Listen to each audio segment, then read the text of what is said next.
আমরা যুগে যুগে শুনে আসছি মির্জাফর আর ঘসিটি বেগমের কথা। প্রতিটা পরিবারে এই চরিত্রের মতো মানুষ আছে, করার কিছুই নেই, ধৈর্য ধরে মানিয়ে নিয়ে চলাটাই হচ্ছে বুদ্ধিমানের কাজ, তাই না কি? আজকে আমি ছাদে অনেক ভোরে উঠছি, এখন বাজে 5:30। এখনও অনেক কুয়াশা পড়ে।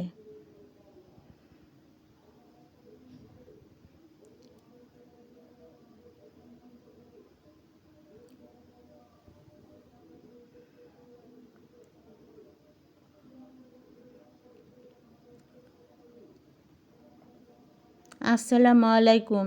আশা রাখি আপনারা ভালো আছেন। আল্লাহর রহমতে আমিও অনেক ভালো আছি। আজকের রেসিপি আমার মুরগির মাংস, সিমের বীজ আর আলু টমেটো একসঙ্গে ভাজি। প্রথমে বাটনাটা ভুনায় নিচ্ছি, এখন মাংসগুলো দিয়ে দেব। মুরগিটার পেটে অনেক ডিম ছিল, কয়েকদিনের মধ্যে হয়তো ডিম পারত। এই সময়ের মুরগিগুলো খেলে অনেক স্বাদ, ডিম পাড়া মুরগি এক কথায় অনেক স্বাদ লাগে।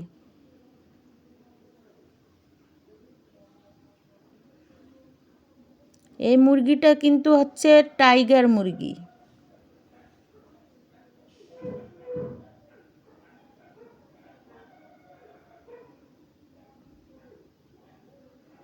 এখন কলিজাগুলো দিয়ে দিব, আর ডিমগুলো একটু পরে দিব।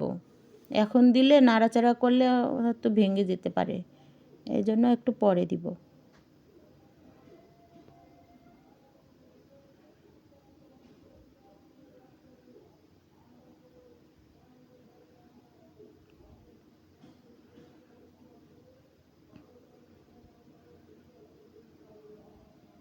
যে কোনো মাংস একটু মিডিয়াম আঁচে রান্না করলে ধীরে ধীরে সেই মাংসটার অনেক বেশি স্বাদ হয়।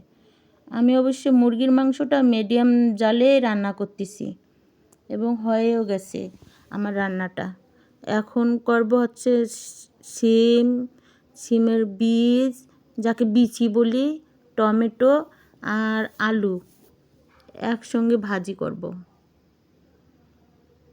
আমার মতো কে কে সিমের বীজ খেতে ভালোবাসেন, এই সিমের বিচি খেতে ভালোবাসেন, তারা আমাকে কমেন্ট করে জানাবেন।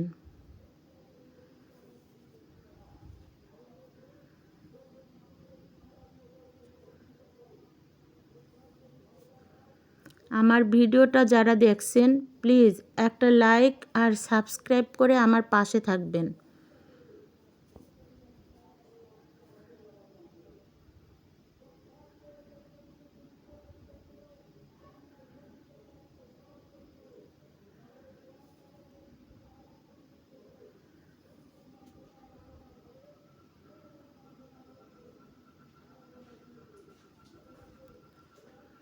আমার ভাজিটা প্রায় কমপ্লিট।